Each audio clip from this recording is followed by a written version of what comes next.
Bienvenidos todos a una más de nuestras jornadas académicas, de las jornadas académicas que organiza el posgrado de Psiquiatría de la Universidad del Bosque en convenio con el Instituto Colombiano del Sistema Nervioso.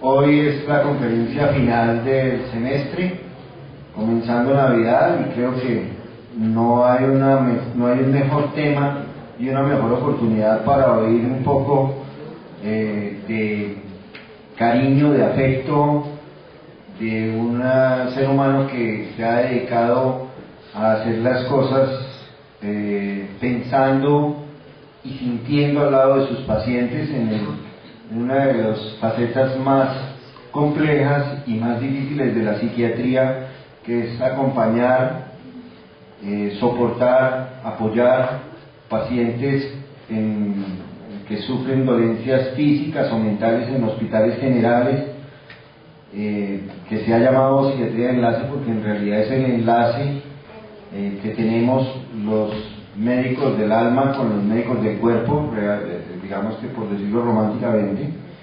Nos acompaña hoy la doctora Luz María Pinilla, creo que es conocida de todos los alumnos de esta casa. A quienes no la conocen, la doctora Luz María Pinilla me ha pedido que la presente como una profesora, que además es miembro didacta de la Asociación Psicoanalítica Colombiana, miembro del Instituto Colombiano del Sistema Nervioso, profesora del posgrado de Psiquiatría del Instituto en convenio con la Universidad del Bosque durante unos añitos, no muchos. Además de eso, supervisora de muchos residentes y amiga de esta casa, y de quienes les habla en particular porque tuve la fortuna de ser su compañero de formación psiquiátrica, así que me da una gran alegría ser yo quien presente a Luz María hoy, que viene a esta casa. Bienvenida, doctora Pinilla.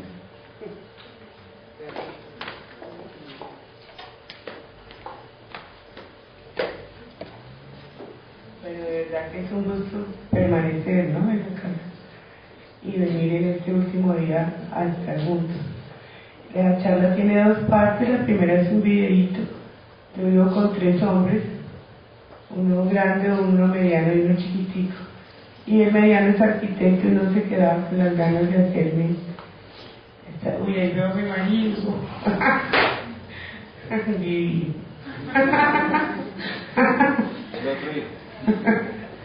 No, no es hijo. Él es mi marido. Bueno, Sebastián me hizo la presentación que vamos a ver primero. Quiero que la sientan sobre todo, y las palabras claves de la charla las desarrollo yo después ya en PowerPoint, ¿de acuerdo? Entonces vamos a comenzar. La canción de este video se llama Vuelve a Bienvenido a casa.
que ojalá la mayoría de los pacientes regresaran a casa y fueran bienvenidos a casa como mi hijo menor, que es el último que aparece.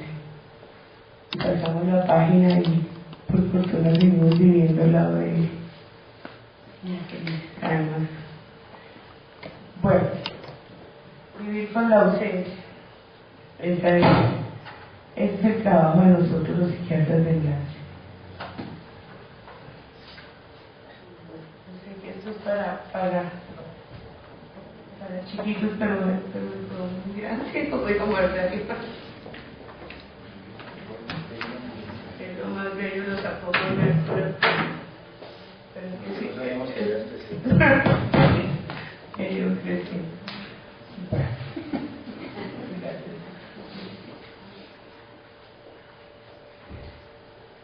¿Por qué acompañar, no?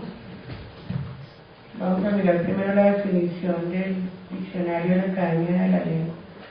Estar o ir con alguien, en unión con él, participar de los sentimientos del otro, es acompañarlo en el dolor, dice el diccionario. Entonces, ¿qué sería el acompañamiento terapéutico que los psiquiatras de enlace damos? Esta definición es mía o es el producto de muchas lecturas o de lo que me contaron mis maestros, pero en todo caso yo la defino como la modalidad de trabajo psicoterapéutico de carácter vivencial y cognitivo que desarrollamos con el enfermo somáticamente adolorido, soportados en la anatomía y fisiología psicoanalítica. Es decir, nosotros no hacemos psicoanálisis en el Hospital General, pero nos soportamos como cualquier médico y cualquier psicólogo en la anatomía y la fisiología. Para nuestro caso, es el modelo analítico el único que la permite. ¿Qué intervenciones hacemos? Pues las psicodinámicas con el modelo biopsicosocial. Ustedes saben que es el que más se aproxima a la definición de psicoanálisis, que muchas universidades utilizan como caballito de batalla a la hora de hacer la misión y visión de sus facultades de medicina, pero no tienen ni idea qué es eso. El modelo psicoanalítico es biológico, en esencia no hay nada más biológico que un instinto de vida, de muerte, sobre todo. El psicológico que ya sabemos y el psicosocial que tiene que ver en el espacio en el que viven nuestros pacientes. Tenemos la psicofarmacoterapia como una herramienta fundamental, por supuesto, la cual pocos usamos por lo que vamos a mirar ahora, pero existe. Y cuando se necesita y a las dosis que toca dar. La psicoterapia como intervención o el tratamiento combinado. ¿Qué es ausencia según el diccionario de la lengua española? Dice ser que está separado de alguna parte, de una persona, de un lugar, en este caso del cuerpo. Es la desaparición, es el no estar.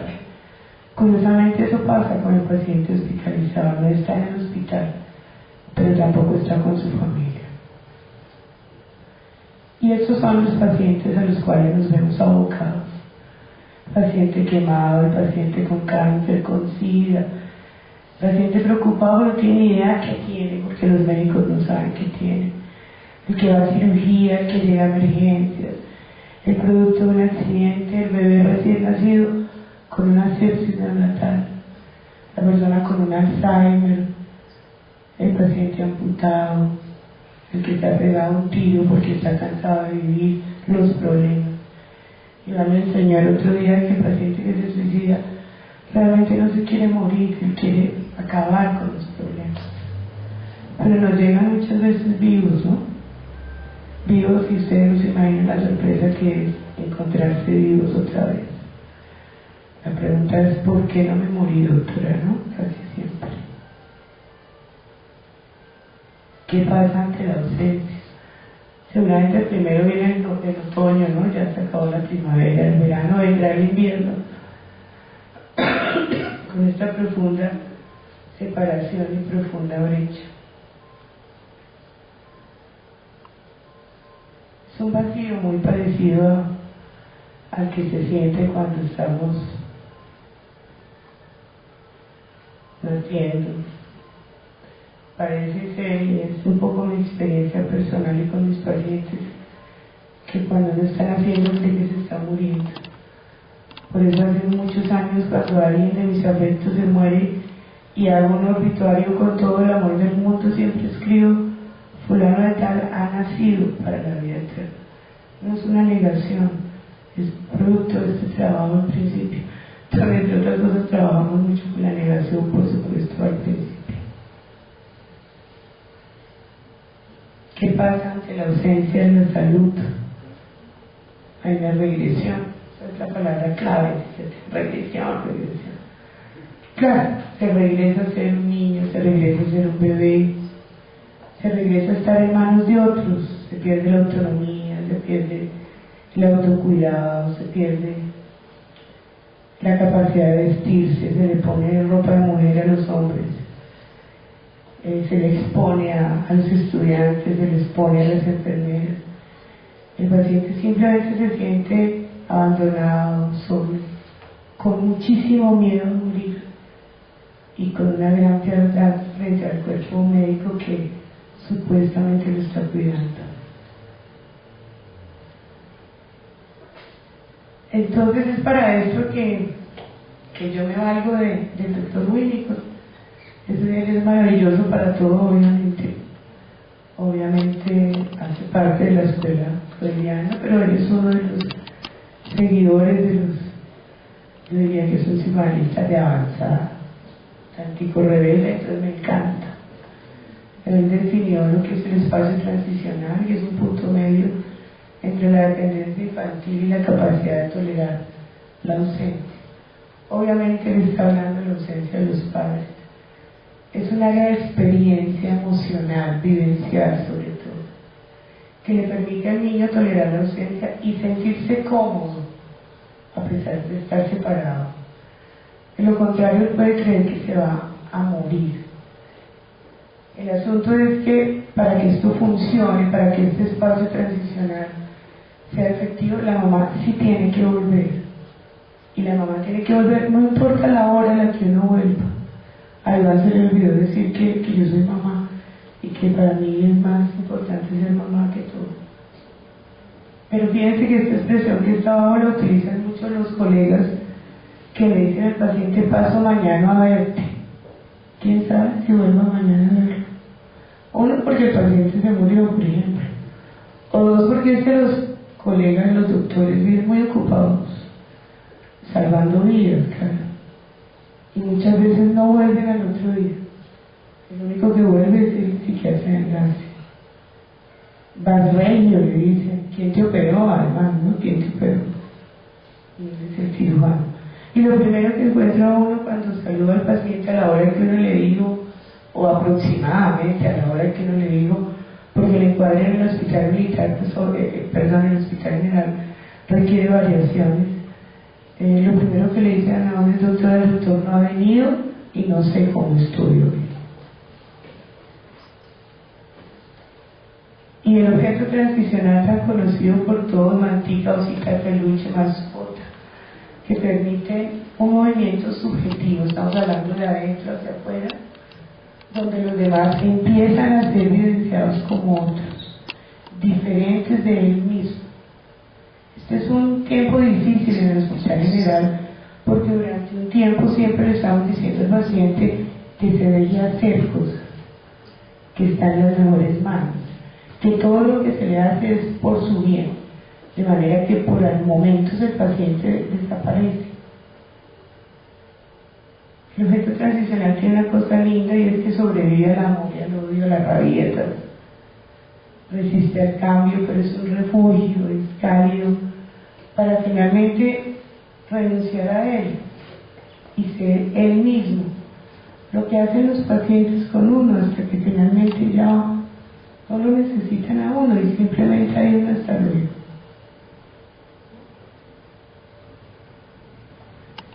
¿Cuál es el modelo terapéutico que yo propongo y que todo el tiempo le propongo a los residentes en la clínica? Por supuesto, es una propuesta que tiene que ver con el modelo de docencia, con la gerencia de la institución, con lo que nuestra casa quiere para los residentes. y es ofrecernos nosotros como terapeutas pues, que somos al paciente dolorido como espacio y como objeto transicional.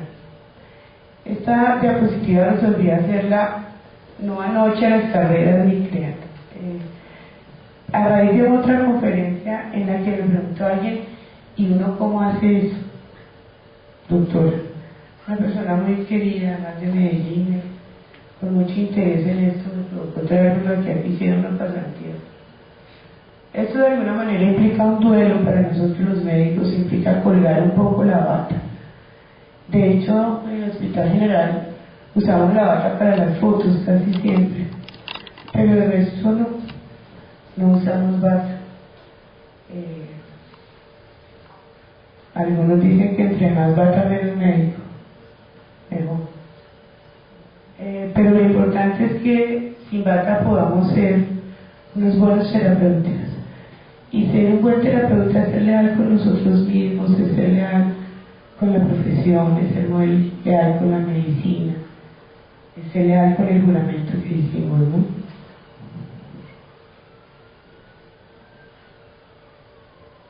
Y fuimos leales todos. Este era mi equipo de trabajo en el Hospital General. Todos pasábamos muy rico para allí y acompañábamos así, preocupados los pacientes. La hospitalidad es un concepto que leí gracias al doctor Ítalo de Ruggiero, que cada semana o cada mes, no sé cada cuánto, nos envía los artículos más lindos que yo haya leído. Y este lo envió hace poquitico, es escrito por una colega psicoanalista que vive en Guadalajara, la doctora Cecilia. Y ella dice estas cosas que mire que son lindas, por supuesto, hay algunas que yo he adaptado, pero es una manera de acoger a otro ser humano con toda su alteridad y la complejidad de sus circunstancias, aun cuando muchas veces estas impliquen un riesgo ante el imprevisto de cada encuentro. Cada encuentro es único, cada encuentro es nuevo, ya sea en el consultorio, ya sea en el hospital militar, el hospital general, y uno no sabe qué va a pasar en ese encuentro, mucho menos en el hospital general, donde uno no sabe si va a encontrarse ese día con ese paciente. Para que cualquiera que sean las condiciones posibles pueda darse cabida a la construcción de un espacio de intimidad que permita el trabajo de acompañar, aún en circunstancias donde no es posible que se adecue un encuadre clásico como el que conocemos. Pero aún en el Hospital General hacemos encuadres y no se alcanzan a imaginar cuánto lo agradece el paciente. ¿Qué tienen en común nuestros pacientes? La necesidad de terminar su sufrimiento. Lo interesante es que poco a poco sí se va construyendo ese espacio, y es un espacio posible en el cual la señora del aseo aprende a que nosotros estamos sentados en las escaleritas de la cama conversando con el paciente, porque ese es el decir de todo el Estado. No habla porque ahí está el doctor o la doctora conversando con el paciente. Mi reflexión de hoy gira en torno a los distintos modos en que los psicoanalistas debemos abrir espacios, es decir, trabajar en las fronteras, para poder ayudar a los pacientes en todas las circunstancias posibles y con todas las herramientas que adquirimos durante 5 años de formación. Afortunadamente ya desde hace mucho rato trabajamos en las fronteras, trabajamos en el gobierno, trabajamos en instituciones educativas, somos profesores de universidades de otras áreas. Yo tengo alumnos de administración, yo tengo alumnos de economía, tengo alumnos de todas las áreas de la universidad que simplemente les gusta oír eso de psicoanálisis para no médicos, les llama la atención y se acercan de una manera muy linda, ¿no? Uno siempre cree que claro, van ahí son todos los de la facultad de psicología, no, van los abogados, por ejemplo, a oír qué es lo que uno dice de psicoanálisis para no médicos. El desafío de entender a estos pacientes nos implica también, obviamente, un cambio en las premisas. Pueden leer lo que hay allí. Pero por supuesto, cuando estamos viendo el paciente en el hospital general, no estamos hablando ni de la represión, ni de lo reprimido, ni de la resistencia, ni del super-yo, ni de la castración, ni nada de eso. Al contrario, estamos hablando de unas angustias que están aflorando por la situación que sea. Angustias que son típicas para cada área. Unas son las angustias del paciente de la UCI, otras son las del paciente que va a ser llevado a cirugía, otras son del paciente crónicamente enfermo, otras son las de los niños, y ni qué hablar de las angustias de los familiares. Obviamente, como les decíamos al principio, en el video tenemos que ver también con las angustias del staff médico y administrativo. Los asuntos pendientes son un tema que yo he acotado. Es una palabra, es una expresión de un libro que tengo en el consultorio y mis pacientes se ríen mucho cuando lo leen, porque no tiene nada que ver con esto. Pero sí encontré en mi trabajo, y lo sigo encontrando en mi trabajo en el hospital general, que los pacientes tienen asuntos pendientes. Y esos asuntos pendientes les pueden dar la vida, justamente. Todo eso que falta por hacer puede ser de donde nos podemos agarrar para dar la esperanza y seguir adelante con el paciente. Ese arbolito que tenía pendientes, todas esas flores de cerezo que ven ustedes ahí, que me encantan, se hagan una realidad. Es posible que esos pacientes nos vean solamente esa vez en la vida y nunca más vayan a tener acceso a un psiquiatra. Para eso obviamente hay que tener los conocimientos de la anatomía y la fisiología psicodinámica, de lo contrario es echar paja, ¿no? Y el paciente se da cuenta cuando no echa paja.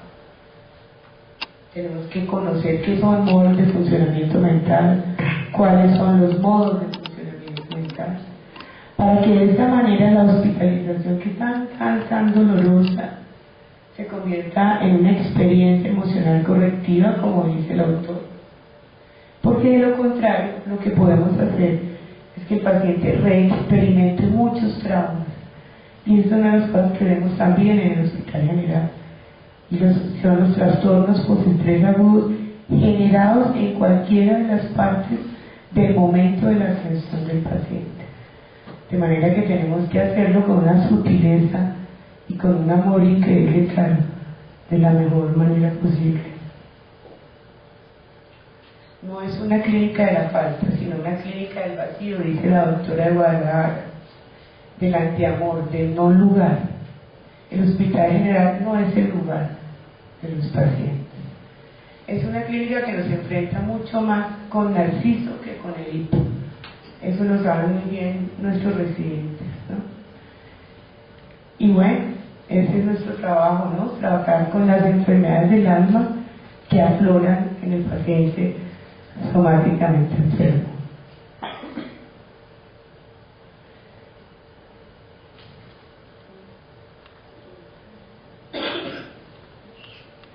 Mucha paciencia tenemos que tener. ¿Cuántas veces nos piden que hagamos regresiones, que pongamos ejercicios? Solo conversando, solo así. Lo que pasa es que en el hospital general nos toca una cosa distinta y es trabajar focos. Pero la habilidad para el foco es si conocemos la fisiología y la anatomía, obviamente. Esto decía Freud, profesor Freud. Yo me pregunto dónde hubiera vivido más este señor, ¿qué hubiera hecho? Sencillo lo que dice, pero así es.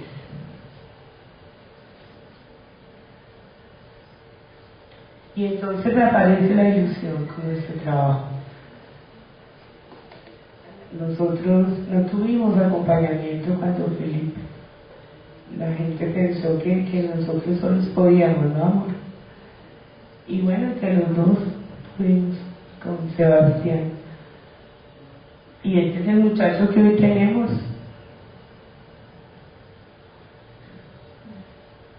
Y entonces todo estará bien. Yo espero que estén aquí quienes me entiendan esto. Hoy no tiene miedo, hoy puede subir, bajar, brincar, correr. Ya le vendrán los dolores propios de la adolescencia que todos sufrimos, claro.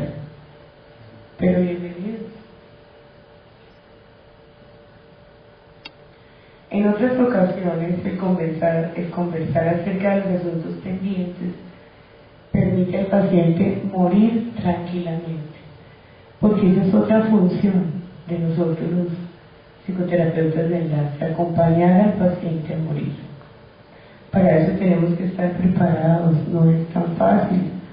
A veces ellos nos esperan y nos escogen para morir. Y se van. Y nos dejan la percha vacía. Pero saben que no queda vacía, quedan los recuerdos de todos ellos. Aparece entonces el dolor psíquico del psicoterapeuta. Esta es una charla que es aparte, totalmente aparte.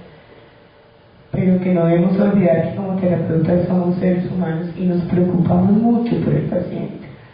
Sobre todo si verdaderamente cuidamos al paciente. De lo contrario, es un paciente que va, la puerta está giratoria, entran y salen, entran y salen, entran. Y en el alma de uno no queda nada. De manera que uno se va tranquilo para la casa.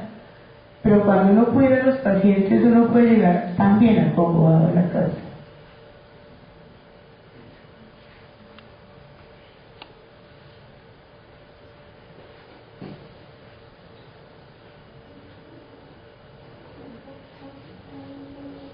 No tengo ni idea quién es Alberto Sánchez, pero la frase me pareció bellísima. A todos ellos les debo esto que yo he podido hacer en 25 años, no me han dado cuenta, yo empecé muy temprano en este oficio. Todos ellos me han acompañado, el Iván, el doctor Correa, Henry, Vicky, mi querido doctor Lizarazo, Mario González, que ustedes saben que es un genio, el doctor Méndez, Danilo, Sonia Bearicami, el doctor Echegoyen que tanto nos ayudó, Liborito. Miren, yo les quiero contar cómo se da el Liborito de tierno, que un día iba conmigo, un chiquito que todavía no podía cargar en el carrito del supermercado, y me dice a media lengua y en el oído tapándose así porque él creía que todo el mundo lo iba a oír. Me dijo, mira el Papá Noel sin uniforme. Ese es el Liborito. Un gran ser humano, todos grandes seres. Ellos han hecho que yo pueda desarrollar y atreverme a hacer definiciones y modelos de trabajo, etc. Pero esta charla de hoy es sobre todo en honor del doctor Bingin Henche. ¿Sí saben quién es? ¿Quién? Díganme.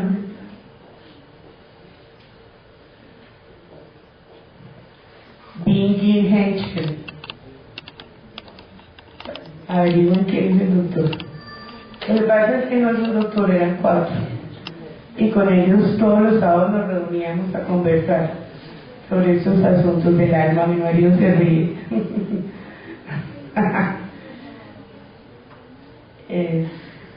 Viviana, Guillermo, Jennifer y Chelita.